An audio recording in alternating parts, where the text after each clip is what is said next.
Macmillan Audio presents His to Claim by Opal Carew. Read for you by Julia Duvall. To Matt, I miss you, but I'm glad you're following your dream. 1. No strings. Melanie's heart stopped as the bell over the door rang, and she glanced up to see a tall man in a dark gray suit walk in. Something about his tall, broad-shouldered form and expensive suit reminded her of Rafe for a moment, but it was just one of her regulars. "Hey, beautiful. The usual." They chatted while she fixed him his typical latte. Then she handed it to him with a smile. He winked and then headed for the door. She knew he was flirting with her. It had been going on all week, and although he was a very attractive man, she wasn't interested. She glanced around the store. The few customers were happily chatting over their coffees, and there was no sign of a new customer coming into the shop. "I'm going in the back to grab some more sugar," she said to her friend Sue, the other barista on duty, who was currently refilling the thermoses of milk after their recent rush. The fast-paced influx of customers had left Melanie a little drained. She wasn't used to being on her feet for 8 hours a day, but it was better than the intense attraction to her former boss Rafe driving her mad every day. "Okay, then if you don't mind, I'll take my break," Sue said. Melanie opened the storage cupboard and grabbed a pack of raw sugar, another of white sugar, and some artificial sweetener, then carried them to the lobby and started filling the condiment stand with the small packets. Once done, she returned to the bar and tucked the leftover sugar packets under the counter. The bell over the door rang, signaling a new customer. Melanie stood up and glanced toward the door to see a man in a charcoal suit talking to Sue. She sighed. It looked like her admirer was back, and she knew Sue would do what she could to play matchmaker. Sue pointed in Melanie's direction, and the man turned. Melanie's heart stopped when she saw his face. This was not the customer who'd been flirting with her all week. As soon as he saw her, his lips turned up in a sexy, crooked smile, the one that always melted her heart, and he walked toward the bar. He was a striking figure in his expensive, well-tailored suit that accentuated his tall physique and broad shoulders.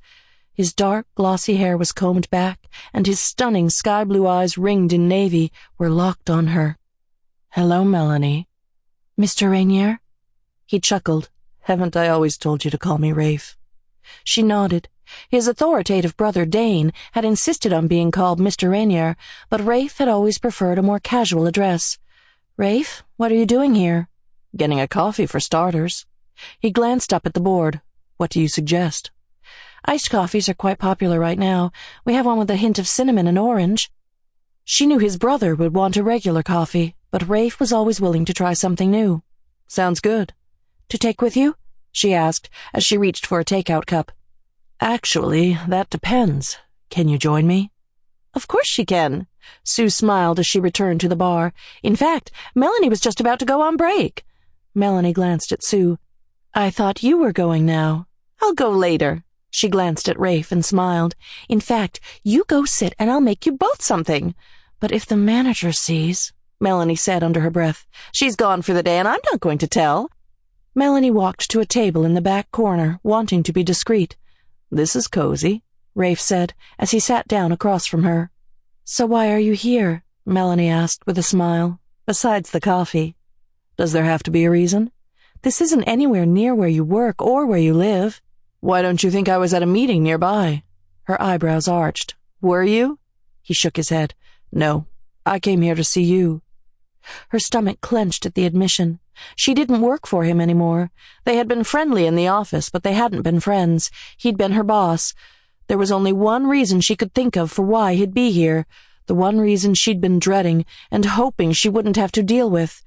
He wanted to know why she'd quit. Even though Jessica had ultimately chosen Rafe's brother, Melanie had finally come to terms with the fact that she would never have a chance with Rafe, and she didn't want to tell him. She'd worked for him for over 2 years and she'd fallen in love with him. But in all that time, he'd never given her a second look.